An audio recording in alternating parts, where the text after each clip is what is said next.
Hi, we're going to talk more about voting methods in this video, and we're going to look at several voting methods in the upcoming videos. So we have a new example here. Example 2, 5 candidates are running for office, and we're just labeling them A, B, C, D, and E to make things easier.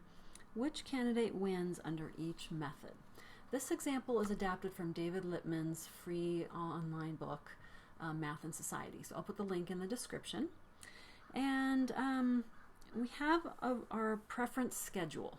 So let's review what that means. That means we've grouped together all the voters that had the exact same ranking. For example, 3 voters had B as their first choice, then C, then A, D, E. 4 voters had that particular ranking. And normally you'd have thousands or millions of voters, but we're just keeping things simple for the time being since we're doing this by hand. Okay, let's talk about these questions first. So how many people voted?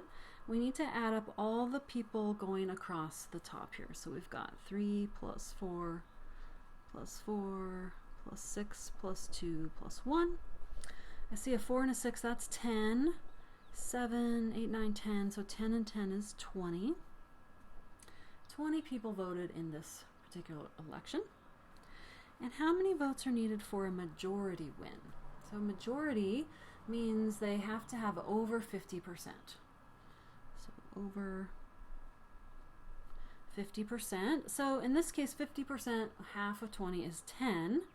But 10 itself would be a tie, right? Because we have an even number. So if I go 20 divided by 2, that's 10. But I have to add 1 to get 11 votes. If someone got 10, that wouldn't be the majority. They'd have to get 1 more to get 11. Okay, how many votes are needed for a plurality win? So plurality is different than majority. Plurality just means the most, but you might not have over 50%. Let's say if not everyone voted, or, well, I guess we're just counting the voters, people that did vote. Usually if you have more than 2 candidates is a time when you will not have more than 50% of the vote. So that's why we're looking at plurality. So we need to say how many candidates do we have? So this is the most votes. Okay, so how many candidates do we have? We have 5 different candidates. So if we take 20 divided by 5, that's 4. It could be possible that every candidate would get 4 votes. No one would have the plurality. It would be a 5-way tie. That seems like it'd be pretty rare, but could happen. So someone will need to get 1 more than that. In this case, 5 votes to have the plurality win. That would be the least number of votes that you could have is 5. Likely you would have more. Okay, so we've talked about majority and plurality. Let's do the plurality method on this preference schedule.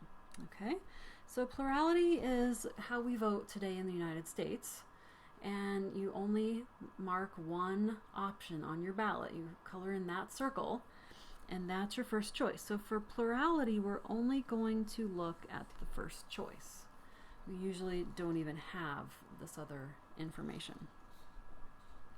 Okay, so let's tally up for each candidate. So A did not get any first choice votes. B has 3 plus 4, 7, 8, 9. C only occurs once right here, 4 votes. D has 6. Just occurs once. And E has 1. Just to check, that should add up to 20, yes. Okay, so we look and see who has the most votes, and that is B.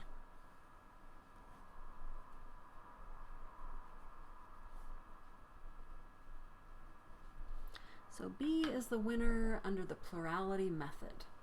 Okay, I'll see you in the next video for the next method.